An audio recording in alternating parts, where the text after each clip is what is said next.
Hi there, this is Richard Walker from Lucidate. Welcome to the 5th video in this series where we walk through Satoshi Nakamoto's 2008 paper to gain a deeper understanding of Bitcoin specifically and cryptocurrencies generally. In this video, we're going to review the blockchain mining and consensus mechanism and test it against a variety of potential malicious attacks. The purpose here is to show the resilience of the protocol to a wide variety of theoretical attacks. Let's start by reviewing the anatomy of a block and how these blocks are linked together in a blockchain. Blocks are limited to 1 megabyte of data to avoid clogging up the system. Blocks are made up of 2 components. Firstly, a header. Secondly, a list of transactions. The block header contains the hash of the previous block header, a timestamp, a number only used once, or nonce for short, the hash of the Merkle tree root of all the transactions in this block. More on this mysterious Merkle tree in the next video. It's there to conserve space and help the network scale to less powerful devices.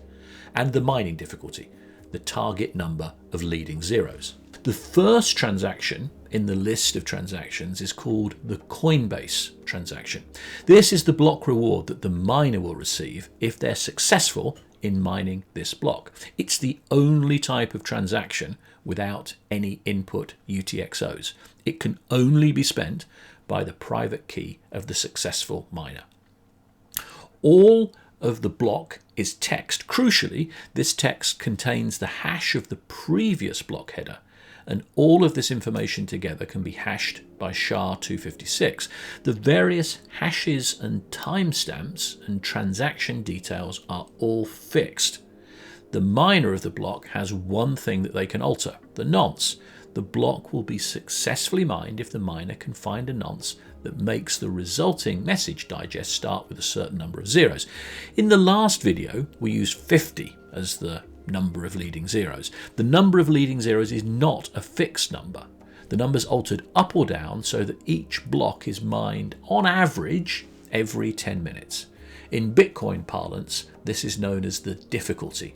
If more miners are mining, or if miners are using faster mining rigs with updated hardware, then the algorithm will increase the number of leading zeros necessary to complete the proof of work. Conversely, if less miners are active, then the proof of work will be made easier by requiring less zeros. This calculation of difficulty is made every 2016 blocks. The clever trick in blockchain is to include the hash of the previous block header. This hash is dependent on all of the contents of the previous block. Consequently, if anyone changed any data in that block, the hash would be invalid. The change would require the proof of work to be redone on that block. So let's now assume the role of a fraudster to illustrate the resilience of blockchain against attack. We'll bring back Lucidate's nemesis, Ducat Lai. Ducat Lai has bought Lucidate's Tesla from her for 3 Bitcoin. His wallet digitally signed over enough of his UTXOs to cover the transaction. It created a message with these UTXOs as inputs and also 3 outputs.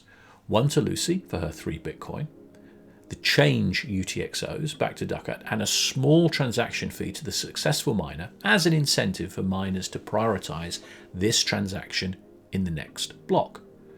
So far, everything is legitimate. This transaction can be checked and placed in the mempool where it will be picked up by miners.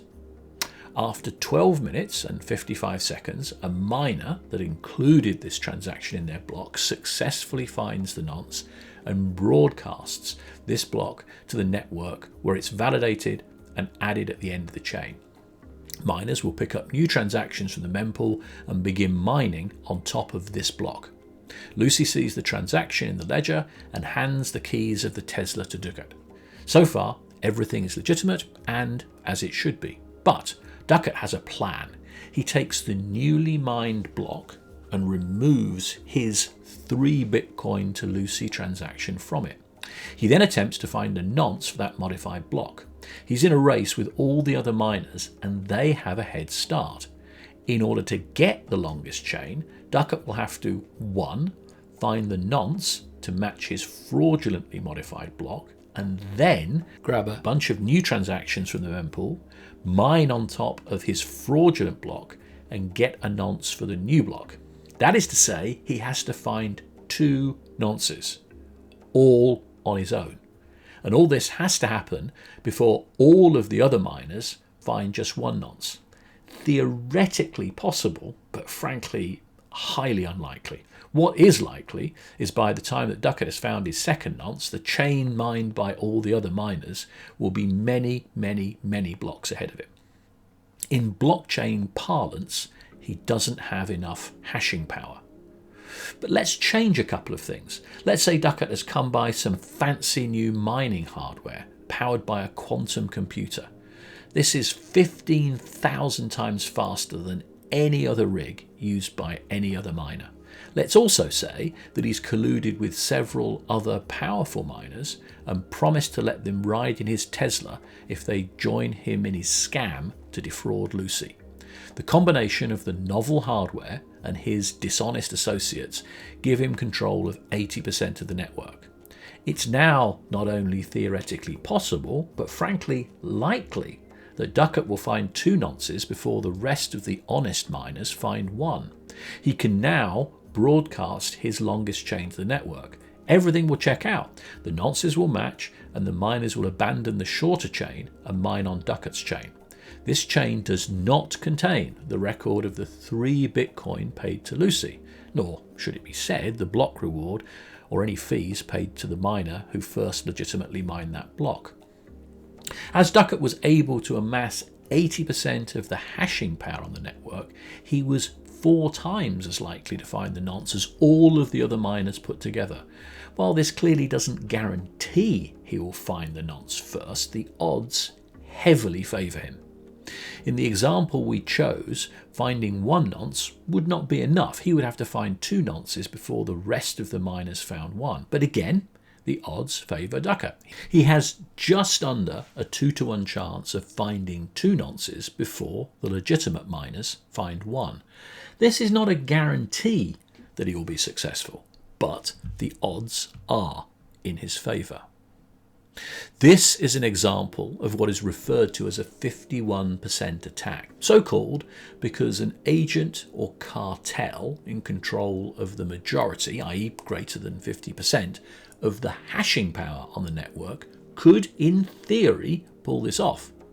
The more hashing power you have, the more chance you have of finding multiple nonces before the honest miners. With enough hashing power, one could go back several blocks and cause all sorts of havoc. For a mature blockchain like Bitcoin, this is virtually impossible, futile and expensive. The cost to control 51% of the hashing power is prohibitive. While 51% attacks are definitely possible on a fledgling blockchain, I'll assert that this is wholly infeasible on a network such as Bitcoin.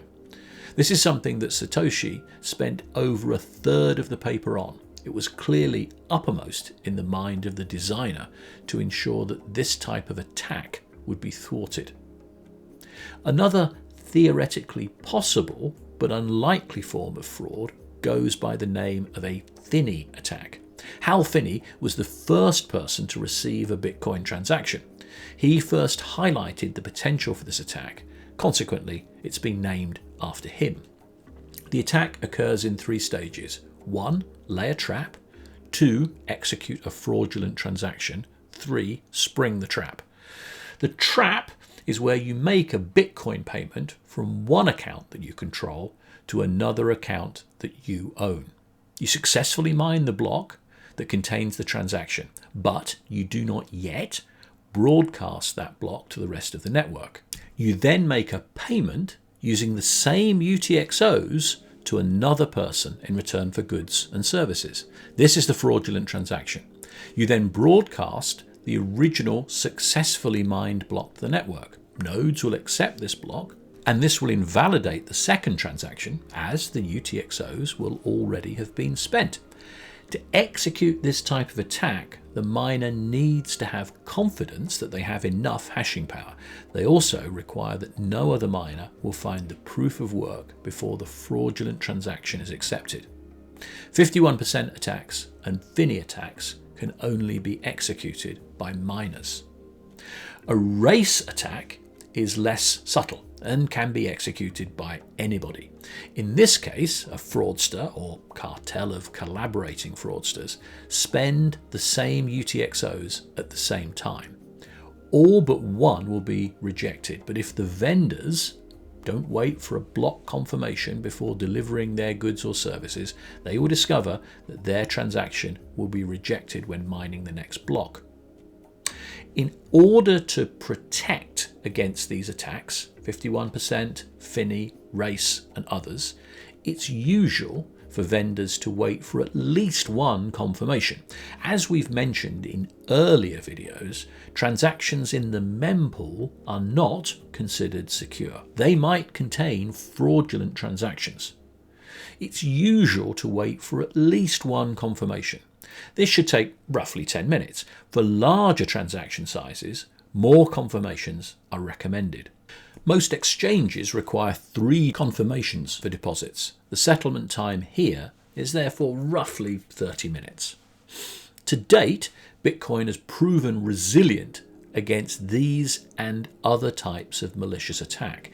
The elegant design, the distributed architecture, the consensus mechanism, and diversity of miners and nodes all help in thwarting bad actors. Looking beyond cryptocurrencies, it's these attributes that make decentralized finance, blockchain, and distributed ledger technology so attractive for such a breadth of applications. This is Richard Walker from Lucidate. In this video, we've looked at several potential malicious threats to the integrity of cryptocurrencies, such as Bitcoin. We've seen how distributed consensus and proof of work are helpful in disrupting bad actors. We've discovered that patience, that is to say, waiting for several block confirmations, is a huge weapon against anyone trying to commit fraud on a distributed ledger. Please join me in the next video. This will be the 6th and last in this series, where we will discuss performance and scalability of distributed ledgers.